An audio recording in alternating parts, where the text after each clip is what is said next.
Audio Jungle.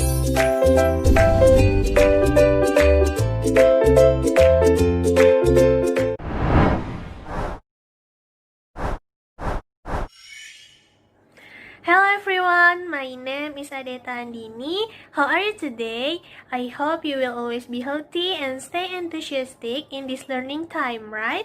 In this video, we are going to study about gerak lurus beraturan.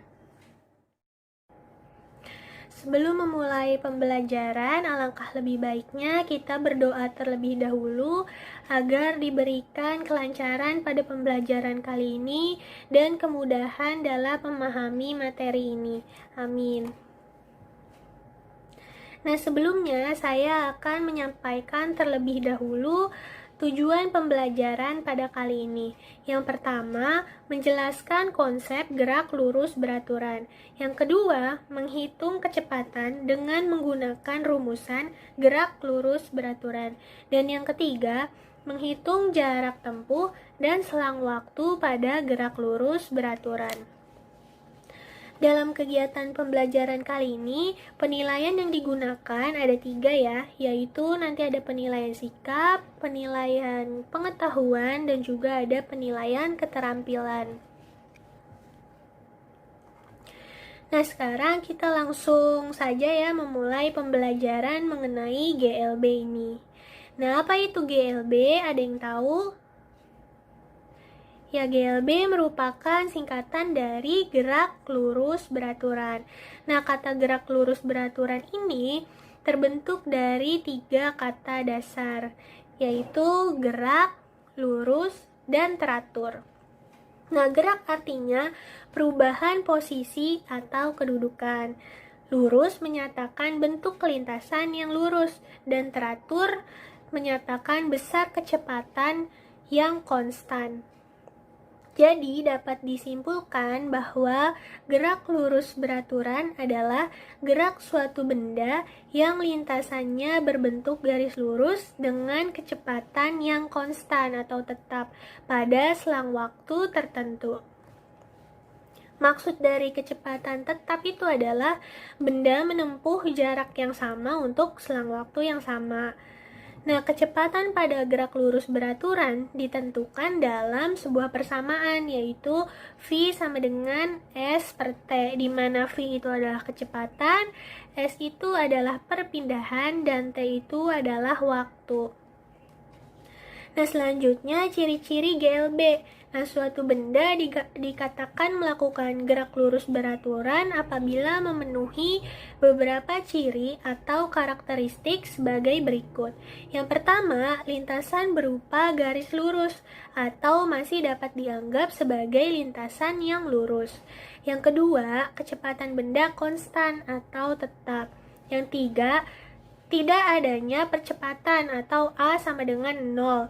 Dan yang keempat, kecepatan berbanding lurus dengan perpindahan dan berbanding terbalik dengan waktu. Selanjutnya, ada macam-macam grafik pada gerak lurus beraturan. Nah, yang pertama ini ada grafik hubungan kecepatan terhadap waktu. Nah, dari grafik kecepatan terhadap waktu, kita dapat menentukan panjang lintasan atau jarak yang ditempuh benda. Panjang lintasan akan sama dengan luas daerah yang dibentuk kurva dengan sumbu T. Jadi persamaannya itu adalah S atau jarak sama dengan luas grafik sama dengan V dikali T. Lalu yang selanjutnya adalah grafik hubungan jarak terhadap waktu. Nah, dari gambar grafik kita dapat menentukan besar atau nilai kecepatan yang dialami benda, yaitu sebesar V sama dengan delta S per delta T. Lalu selanjutnya adalah grafik hubungan percepatan terhadap waktu. Karena dalam gerak lurus beraturan nilai percepatan bendanya itu 0, maka bentuk grafik hubungan percepatan terhadap waktu pada gerak lurus beraturan adalah sebagai berikut. Nah, ini adalah grafik antara percepatan terhadap waktu. Nah, bisa dilihat di sini ada animasi ya. Ada yang sebelah kiri itu kereta yang berjalan di atas rel dan juga ada mobil yang sedang berjalan di jalanan raya ya. Nah, coba menurut kalian yang merupakan gerak lurus beraturan tuh yang mana? Yang sebelah kiri kah atau yang sebelah kanan? Atau justru malah kedua-duanya? Ya benar, yang merupakan gerak lurus beraturan itu adalah yang sebelah kiri. Kenapa demikian? Karena kereta itu memiliki kecepatan yang tetap atau konstan. Kemudian dia juga berada pada lintasan yang lurus. Sedangkan yang sebelah kanan, yang mobil ini, itu bukan merupakan gerak lurus beraturan. Karena apa? Karena dia kecepatannya berubah-ubah. Lanjut. Nah, di sini ada contoh soal. Nah, nomor 1, Andra mengikuti perlombaan lari 100 meter. Dalam perlombaan tersebut, Andra hanya membutuhkan waktu 10 sekon untuk mencapai garis finish. Berapakah besar kecepatan berlari Andra dalam lomba lari 100 meter tersebut? Nah, berarti penyelesaiannya bagaimana? Pertama kita cantumin dulu apa yang diketahuinya. Nah, yang diketahuinya itu adalah S. S sama dengan 100 meter. Kemudian diketahui waktunya ya. Waktunya juga berarti T sama dengan 10 sekon. Dan yang ditanyakan apa? Yang ditanyakan adalah V. Jadi jawab, masukin rumus yang tadi.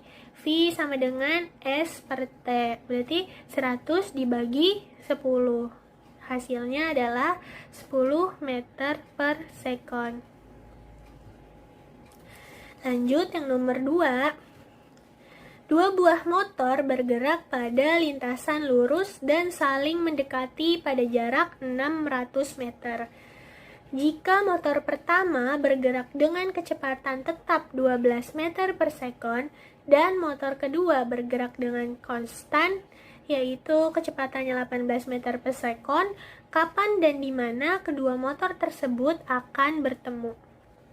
Nah, penyelesaiannya tulis dulu apa yang diketahui, yaitu ada kecepatan motor pertama. Nah, itu dilambangkan dengan VA, yaitu 12 meter per sekon. Kemudian ada kecepatan motor kedua dilambangkan VB, yaitu 18 meter per sekon. Kemudian ada SAB, yaitu sama dengan 600 meter. Ditanyakan kapan dan di mana keduanya akan bertemu. Nah, jawab. Nah, di sini sebagai contoh ini adalah jalanannya ceritanya ya. Ini dari titik A sampai titik B itu adalah 600 meter. Kemudian ini titik C-nya itu adalah anggap kedua motor itu bertemu di titik C ini dalam waktu yang sama. Jadi di sini yang ditanyainnya ya.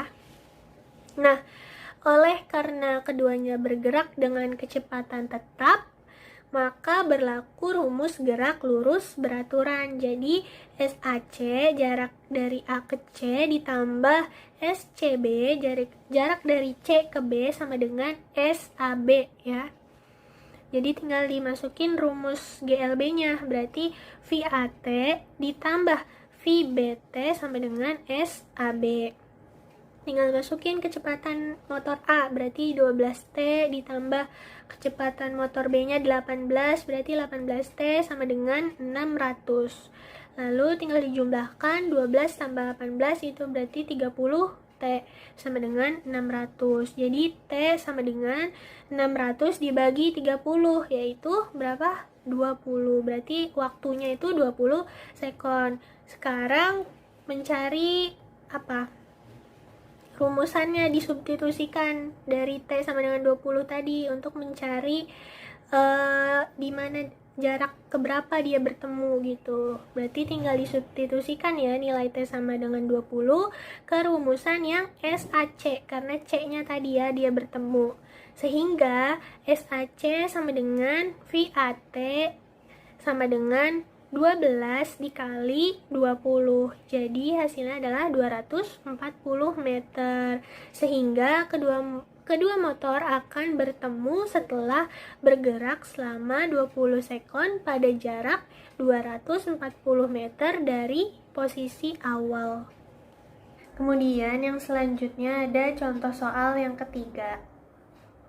Sebuah perahu bergerak konstan menyeberangi sebuah sungai yang lebarnya 120 meter.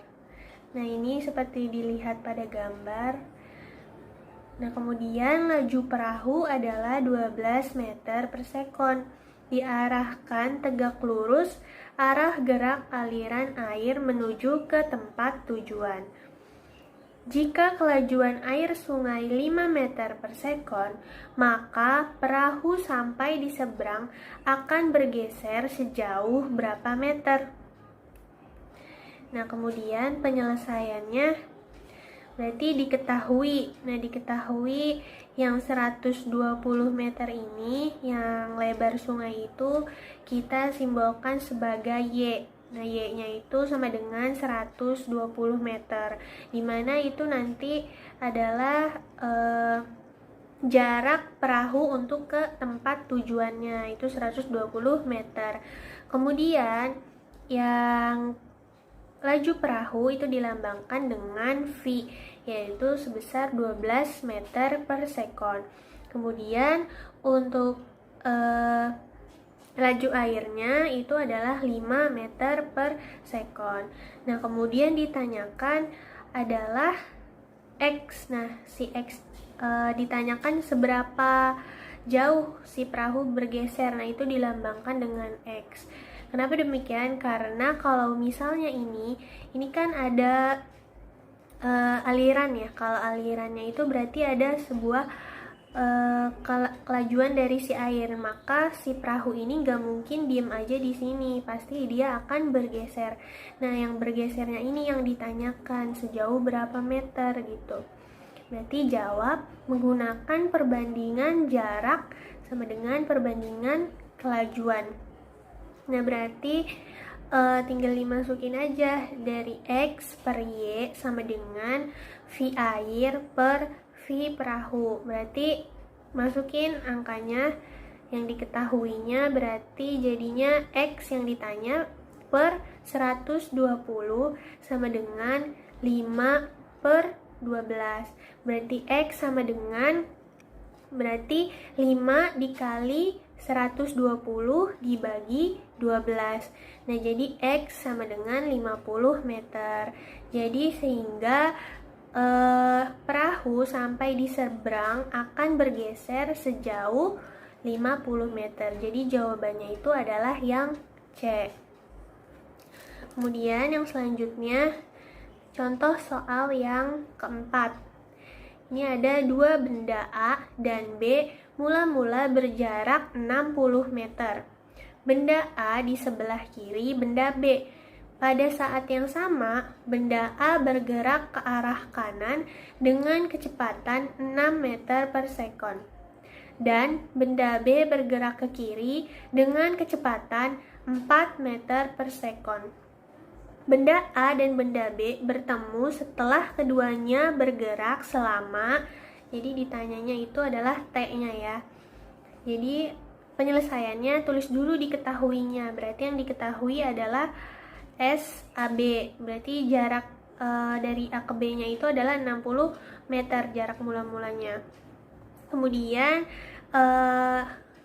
benda A itu berarti dilambangkan dengan VA. Kecepatan benda A berarti VA sama dengan 6M per S. Lalu kecepatan benda B sama dengan 4M per S, dilambangkan dengan VB. Berarti ditanyakan adalah T. Nah, jawab. Nah, ini adalah contoh gambarannya seperti ini ya. Ini ada titik A, titik B. Itu jaraknya adalah 60 meter, dilambangkan dengan SAB. Nah, berarti masukin dari rumusnya. Berarti adalah SA ya, ditambah SB sama dengan SAB, di mana S itu adalah V dikali T. Berarti SA itu jadi VA dikali T, ditambah VB dikali T sama dengan SAB. Berarti masukin yang diketahuinya. Jadi 6T ditambah 4T sama dengan 60. 6T ditambah 4T jadi 10T. Sehingga 10T sama dengan 60. Jadi T sama dengan 60 dibagi 10. Jadi waktunya itu adalah 6 sekon. Jadi benda A dan benda B bertemu setelah keduanya bergerak selama 6 sekon. Jadi jawabannya itu adalah yang A. Nah, selanjutnya ini ada soal kuis. Silahkan dikerjakan dan nanti langsung dikumpulkan. Nah, jadi apa kesimpulan pada pembelajaran kali ini? Ya, jadi kesimpulannya yaitu gerak lurus beraturan adalah gerak suatu benda yang lintasannya berbentuk garis lurus dengan kecepatan yang tetap atau konstan pada selang waktu tertentu. Nah, sebelum mengakhiri pembelajaran, ini ada tugas latihan soal untuk memperdalam pemahaman kalian mengenai gerak lurus beraturan. Nah, untuk batas waktu pengumpulannya yaitu seminggu setelah pemberian tugas. Kemudian jangan lupa juga untuk pertemuan selanjutnya kita akan membahas mengenai gerak lurus berubah beraturan atau GLBB. Nah, silahkan kalian mempelajari terlebih dahulu apa itu GLBB. Kalian cari tahu semuanya seputar GLBB dan nanti di pertemuan selanjutnya akan dijelaskan mengenai GLBB-nya tuh gimana gitu. Nah, mungkin cukup sekian pembelajaran kali ini. Mari kita tutup pembelajaran pada hari ini dengan mengucapkan hamdalah. Alhamdulillahirabbil alamin. Nah, tetap semangat untuk kalian semua, jaga kesehatan, dan jika ada salah kata dan kekurangan dalam pembelajaran kali ini, saya minta maaf. Terima kasih. Wassalamualaikum warahmatullahi wabarakatuh.